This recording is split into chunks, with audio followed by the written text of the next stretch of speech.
Apocalipse 21, versículos 1, 2 e 3.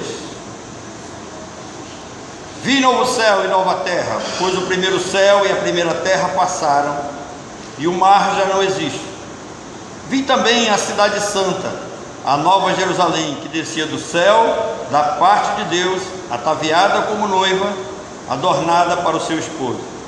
Então ouvi grande voz vinda do trono dizendo: Eis o tabernáculo de Deus com os homens, Deus habitará com eles, eles serão povo de Deus, e Deus mesmo estará com eles. Que Deus nos abençoe. Quero fazê-los pensar hoje sobre o tema: haverá lembrança da vida na terra após a morte? Ou seja, quando nós chegarmos na glória, nós vamos reconhecer as pessoas, nós vamos lembrar coisas que aconteceram aqui. Apocalipse 21, verso 2, ele diz que João viu a nova Jerusalém, a cidade santa, descendo do céu para a terra. O verso 1 fala em novo céu e nova terra. Ou seja, se João viu a nova Jerusalém descendo, isso contraria a ideia de que, na grande maioria nossa, dos crentes mais antigos, nós fomos educados e ensinados, doutrinados, de que o crente vai morar no céu eternamente. Na realidade, esse texto contraria. Esse texto contraria a ideia de que o crente passará a eternidade no céu. É fato que hoje, quando o crente morre, ele vai para o céu, ele vai para a glória. Mas também é fato de que ele não vai ficar lá para sempre, ele vai voltar com o Senhor Jesus. Ele vai reinar com Cristo no milênio. Mas nós precisamos pensar que em nenhum lugar das Escrituras Sagradas, em nenhum lugar da Bíblia, ou a própria Bíblia não afirma e não alimenta nem sequer a ideia de que o salvo passará a eternidade no céu, uma vez que ele volta com Cristo, e para lá ele não volta mais, ele desce com Cristo e ele fica com Cristo aqui. A Bíblia diz que Deus fará novo céu e nova terra. Para quê? Para receber a cidade santa. Então Deus vai fazer novo céu, nova terra, a cidade santa desce para estar aqui. Essa nova Jerusalém, que ela será a eterna habitação dos salvos. Então os salvos em Cristo vão habitar nela. O verso 3 diz: Então ouvi grande voz vinda do trono de Deus, dizendo: Eis o tabernáculo de Deus com os homens, Deus habitará com eles, eles serão povos de Deus, e Deus mesmo estará com eles. Observem, o texto poderia ter dito: eles serão povo de Deus. Por que ele coloca povos? Ele coloca povos porque aqui vai estar todos os crentes, de todos os povos, de todas as línguas, de todas as nações. Observem que não são os homens que estarão com Deus no céu, mas Deus quem estará com os homens na terra. O tabernáculo de Deus, que hoje se encontra no céu, futuramente descerá para a terra, para estar conosco.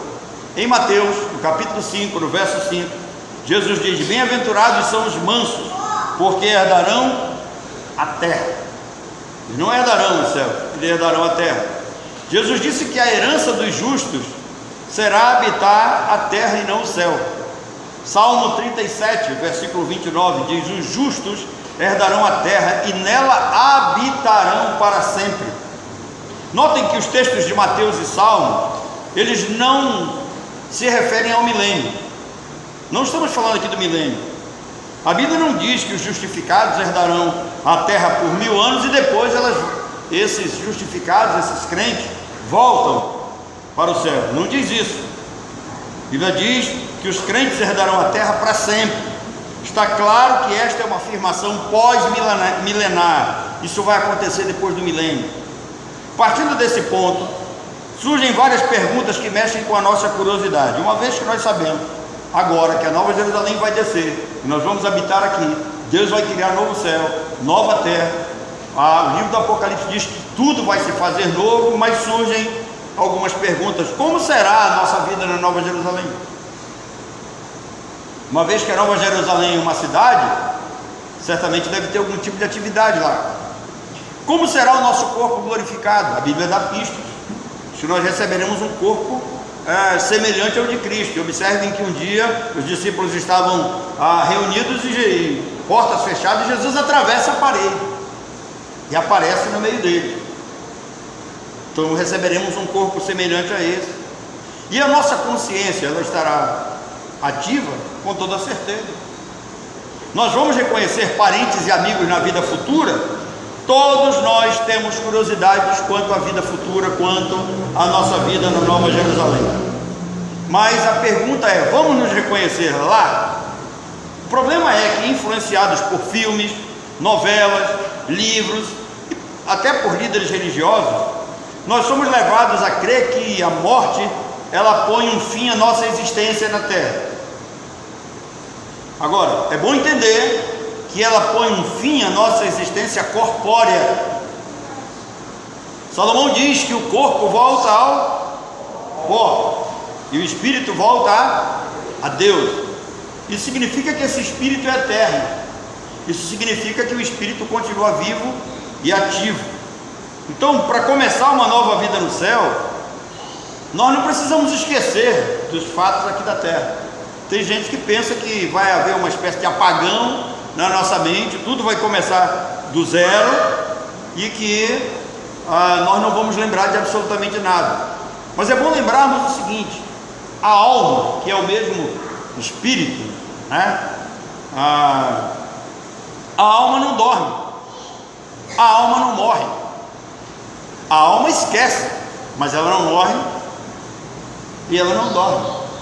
Enquanto você dorme, sua mente continua ativa, seu cérebro continua funcionando. Existem coisas que você esqueceu durante a sua vida, mas a sua memória não foi apagada por completo. A Bíblia também não diz que depois da morte o homem fica num estado de psicopaniquia. Isso é uma doutrina adventista que diz que depois da morte as pessoas ficam dormindo, a alma fica dormindo. Isso não é verdade. A Bíblia diz que no arrebatamento acontecerá uma transformação. Não vai acontecer uma nova criação, vai acontecer uma transformação. Esse corpo que é corruptível, ele será transformado para não mais sofrer corrupção. Existem alguns irmãos aqui que estão sofrendo com virose, outros com problemas, né, ligados aí a dengue, esses vírus que aparecem por aí. Quando formos transformados, o nosso corpo não mais sofrerá corrupção, não mais será atingido por vírus, por bactérias, não seremos mais acometidos de doenças. Um novo corpo, ele será necessário para uma nova vida com Deus, na Nova Jerusalém. Nós não poderemos adentrar a Nova Jerusalém com um corpo desse, cheio de mazelas, cheio de problemas, corpo corruptível. Essa transformação será tão profunda que nos permitirá lembrar do passado sem sentir dor, tristeza e sofrimento. Então ele disse que a alma não dorme, a alma não morre. Isso significa que no futuro você vai lembrar, sim. Mas mesmo lembrando, mesmo sabendo que parentes e amigos estarão sofrendo no inferno, nós não seremos afetados, pois nesse ponto Paulo diz que nós teremos a mente de Cristo. Nós vamos entender melhor esse ponto de ter a mente de Cristo no próximo domingo, quando entrarmos no tema lá da transformação da nossa mente em Romanos, no capítulo 12. A Bíblia diz que nós seremos semelhantes a Ele, nesse sentido. Irmãos, Cristo não se abala, Cristo não sofre, Cristo não chorou por Judas, por Herodes, por Pilatos e por tantos outros que o rejeitaram. Quem virou as costas para o Senhor Jesus, quem rejeitou o Senhor Jesus, ele não chora, ele não lamenta, ele nem lembra daqueles que estão lá no inferno. Jesus não se entristece com aqueles que rejeitaram a graça e acabaram no inferno. Diferente dos salvos, os ímpios lembrarão e lamentarão a ruína em que se meteram. Então, os ímpios vão lembrar, os ímpios vão sofrer, os ímpios vão se desesperar, mas nós não. Seremos transformados a ponto de viver uma vida de pleno prazer e alegria, sem lembrar daquilo que nos feriu, daquilo que nos machucou, daquilo que nos entristece. Tudo isso vai ficar no passado. Esses conceitos que eu estou falando para vocês, eles são claramente vistos na história do rico e Lázaro. O rico morre e vai para o inferno. Lázaro morre e vai para o céu. O rico, olhando do inferno para o céu, ele reconhece a Lázaro e também a Abraão. O texto de Lucas, ele é claro quanto ao reconhecimento de pessoas, tanto no céu quanto no inferno. Então, o rico olha e ele reconhece, ele sabe quem é Abraão, ele sabe quem é Lázaro, por isso ele se desespera. Para aqueles que argumentam que Jesus contou apenas uma parábola, tem alguns que dizem, não, isso aí é apenas uma parábola. Eu quero lembrar-lhes o seguinte, que não é lógico pensar que Jesus não estava falando sério. O mestre não usaria uma metáfora mentirosa para ensinar algo tão sério. Alguns acreditam que isso é muito mais do que uma parábola. Jesus contou uma história verídica da sua época, porque em nenhuma outra parábola da Bíblia você encontra o nome de alguma pessoa. Então aqui não, para alguns teólogos, aqui não seria uma parábola entre o rico e Lázaro, seria a história do rico e de Lázaro. Então, Jesus não usaria uma história fictícia, mentirosa, para ensinar algo tão sério para todos nós. Jesus não colocaria em sua parábola um pano de fundo falso, não mostraria uma realidade mentirosa sobre o céu e ensinaria isso para as pessoas. Seria estranho para um rabino fazer tal coisa. E para quem não sabe, Jesus era um rabino gabaritado. Jesus não faria isso, e ele não fez isso. Vamos nos reconhecer, sim, ainda que a nossa mente limitada não consiga entender todos os detalhes, ainda que a Bíblia ensine, ainda que leiamos, sejamos ensinados, a nossa mente é tão limitada que ela não consegue visualizar e entender tudo, todos os ensinamentos que estão nas Escrituras. Mas uma coisa sabemos, que a vida futura será perfeita e sem males, sem as dores desse mundo e dessa vida. A transformação realizada por Deus será tão perfeita que, se lembrarmos do passado, não seremos feridos por ele.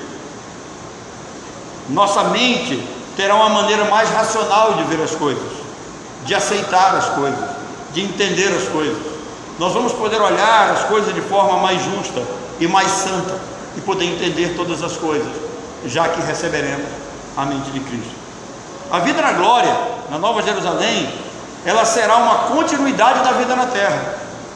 Não haverá uma interrupção. Como eu lhes disse, não existe nenhum ensino bíblico que diz que nós vamos morrer, vai encerrar tudo aqui. Corpo, alma, tudo morre e nasce de novo. Não. Corpo volta ao pó, o espírito volta para Deus. Volta para Deus no sentido de que vai a Cristo e Cristo vai voltar com o seu, vai haver uma ressurreição. Essas almas transformadas virão, adentrarão esses corpos transformados e assim habitaremos na Nova Jerusalém.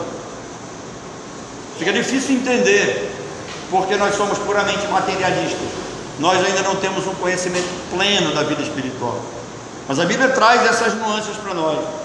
A vida na glória então será uma continuidade da vida na terra. O arrebatamento dará continuidade, é vida que segue. Não começaremos do zero, iniciaremos uma nova realidade. Isso nos leva a uma outra pergunta: e quanto aos casados? Tem até piada na internet, né? Pessoal fazendo piada com isso. Como será o reencontro entre amigos, cônjuges e parentes? Será um relacionamento diferente, sem aqueles sentimentos herdados do pecado. Observe que a vida que vivemos hoje, vivemos ela baseada em sentimentos que herdamos do pecado. Nosso relacionamento é baseado naquilo que recebemos da natureza pecaminosa de Adão. Não teria sentido morarmos na Nova Jerusalém, habitarmos a Jerusalém celestial com pessoas que nós não conhecemos, com pessoas que nós não temos nenhum tipo de relacionamento. Parece que uma das coisas mais fantásticas que vai acontecer é que a ação de Deus na transformação vai nos fazer ver e conhecer a cada um como membro da grande família de Deus, e assim iremos nos relacionar.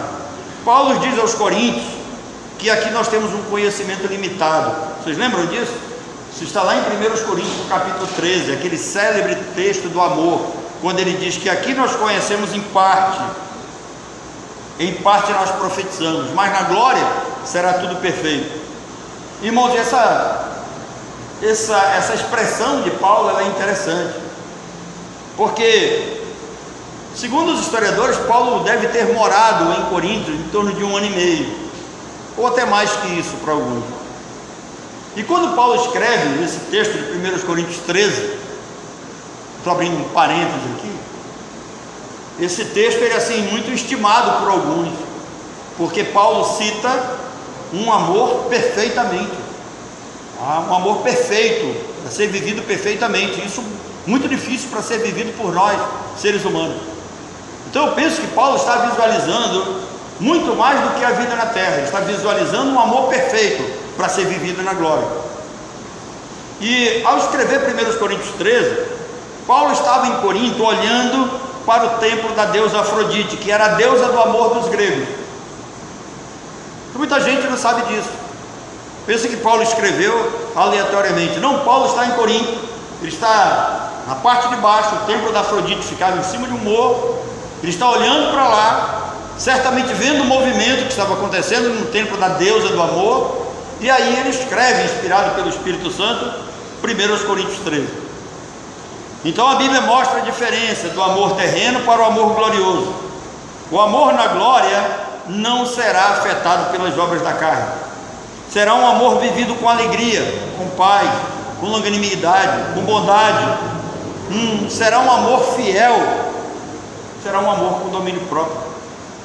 Lá nós não seremos ofendidos e nem ofenderemos, lá nós amaremos de verdade, a nossa convivência será perfeita, tudo vivido num contexto familiar, onde todos nós seremos irmãos. Na glória nós viveremos de fato a grande família. Grande família para ser vivida não é da Globo, não. A grande família para ser vivida é a nossa, onde Jesus Cristo é o Senhor, nós estaremos para sempre com Ele. Então Paulo escreve aos Coríntios olhando para toda aquela perversão que acontecia lá no templo da Afrodite, para toda aquela prostituição causada pelaquela religião sem o menor pudor, e diz, Paulo deve ter pensado assim: esse não é o verdadeiro amor para ser vivido pelos santos. Irmãos, no templo da deusa Afrodite, a bênção da deusa do amor, ela era buscada através de orgias sexuais.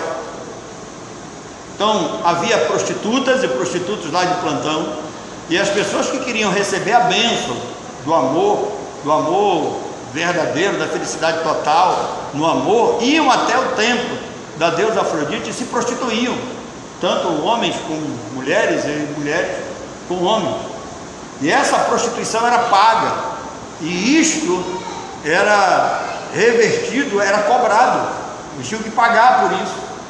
Então Paulo olha para toda aquela perversão, para tudo aquilo que acontecia, aquelas aberrações que aconteciam naquele tempo lá, as prostitutas de plantão, à espera daqueles que os procuravam.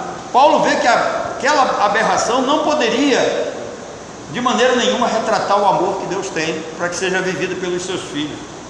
Então Paulo vai e escreve o texto universal do verdadeiro amor, 1 Coríntios 13.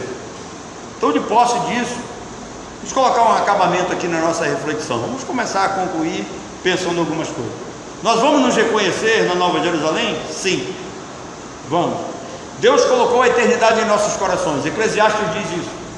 Você não é um corpo que possui uma alma que se destrói quando você morre. Você é uma alma eterna que possui um corpo. Então, Deus colocou a eternidade em nossos corações.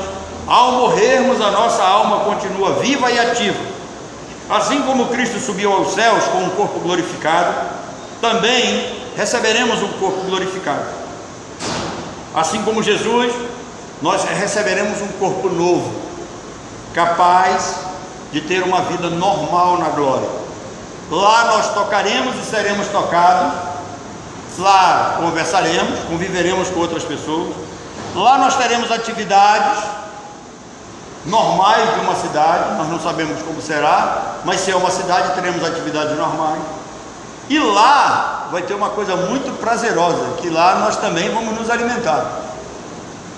A cuminância continua lá, meu irmão. Irmãos, Isaías 65 diz para nós que angústias passadas estarão escondidas dos nossos olhos. Preste atenção.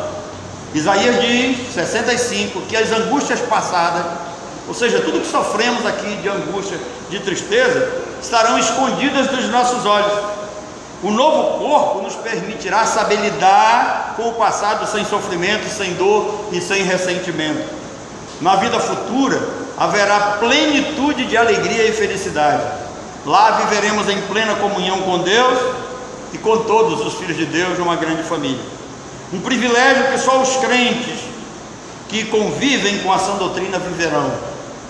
Já pensaram na dúvida dos que acreditam na reencarnação?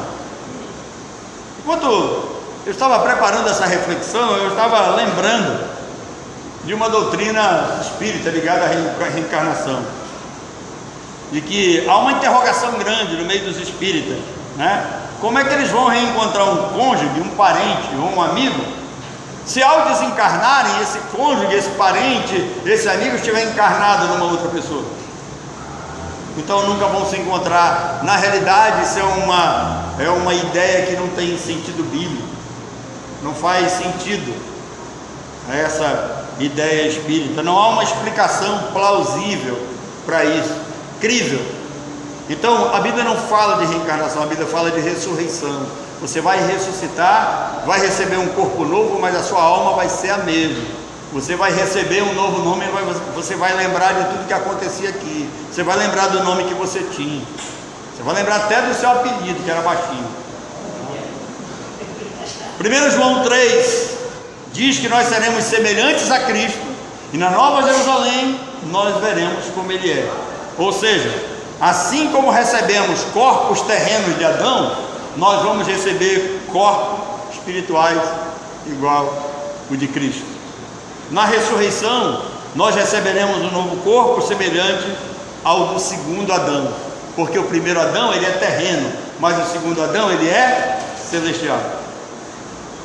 Paulo, ensinando aos Coríntios, disse: e assim como trouxemos a imagem do que é terreno, traremos também a imagem do que é celestial, porque é necessário que o que é corruptível se revista de incorruptibilidade, e o que é mortal se revista de imortalidade. Se seremos semelhantes a Cristo, é lógico que assim como Ele foi reconhecido depois de ressurreto, nós também seremos. É lógico que se depois de ressurreto Ele comeu com os seus discípulos, nós também comeremos. É lógico que Ele teve uma comunhão muito maior depois da ressurreição com os seus discípulos, nós também teremos.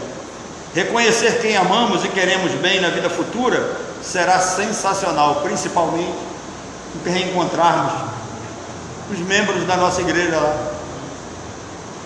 e aí nós vamos lembrar de tudo que fizemos aqui de bom.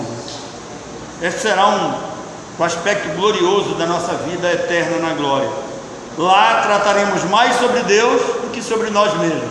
Nós não vamos perder muito tempo procurando saber essas coisas, porque lá nós vamos ainda saber de Deus. Vamos ter uma convivência muito mais próxima, muito mais madura. Será uma nova vida. E nós vamos estar tão encantados com as coisas lá em cima, ruas de ouro, né? Tantas promessas belas na Nova Jerusalém, que essas coisas que ficaram para trás não vai valer a pena fazer parte da nossa lembrança. Que prazer será estarmos reunidos com quem amamos para adorar o Senhor por toda a eternidade. Nós não temos detalhes quanto às nossas opções na Nova Jerusalém, mas nós temos esses ensinamentos que é básico para a nossa vida cristã. Se é uma cidade, nós teremos lá a consciência de como ela funciona, porque nós sabemos como funcionam as cidades, basicamente nós sabemos como funciona, só que lá será extremamente perfeito. Então nós teremos atividade sim, porém esse não será o nosso foco principal.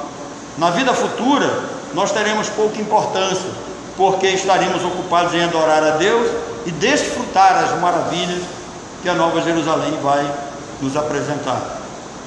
Nossos momentos juntos consistirão em reencontrar, em recontar a graça, relembrar a graça de Deus e dar glórias a Deus pelo que Ele fez por nossas vidas. Estaremos maravilhados com as coisas do céu e assim agradecidos para sempre pelo imensurável amor de Deus para com as nossas vidas. Irmãos, que Deus nos abençoe.